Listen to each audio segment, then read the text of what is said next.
On Halloween night, once each year, the Shoeless Horseman doth appear. In Sleepy Hollow right down the street, he gallops boldly with stinky feet.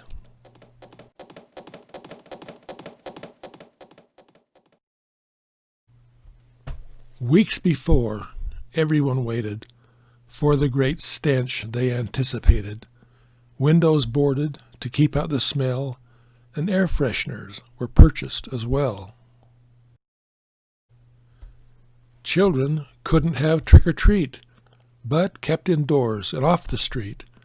Tales of how the horseman would ride, where women screamed and men cried.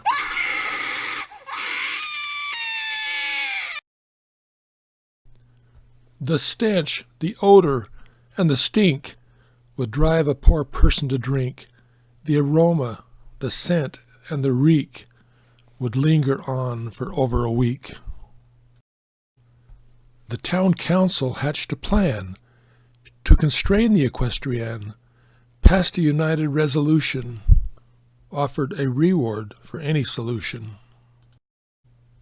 It was rumored the mysterious rider hid in the hills drinking his cider, a brew he had fermented in a slurry of onions, garlic, cabbage, and curry.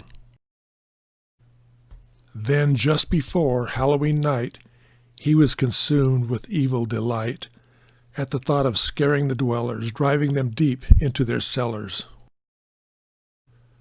A new family had just arrived, hearing things that seemed contrived.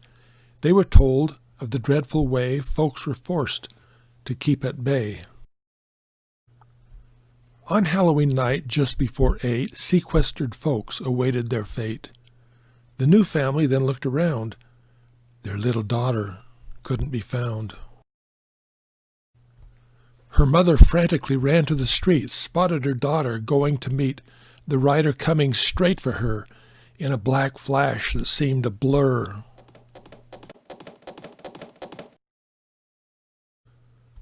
The wee child stood right in the route, defiantly showing what she was about. The mighty horse came to a halt, barely aborting its ferocious assault.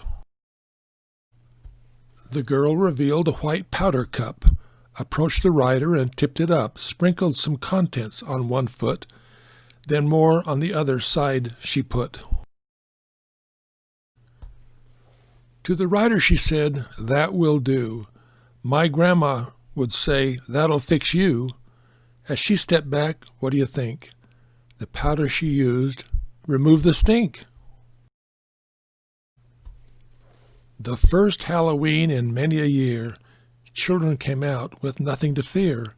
The rider had completely been busted by a little girl with a remedy trusted. All cheered, but seemed so confused. What was the formula that she used? "It's a mixture my grandma employs and says it works on all her boys." A spooky costume she went to retrieve. As she ran home, she cried, "Do believe they'd better have candy on my street, 'cause nobody messes with my trick-or-treat."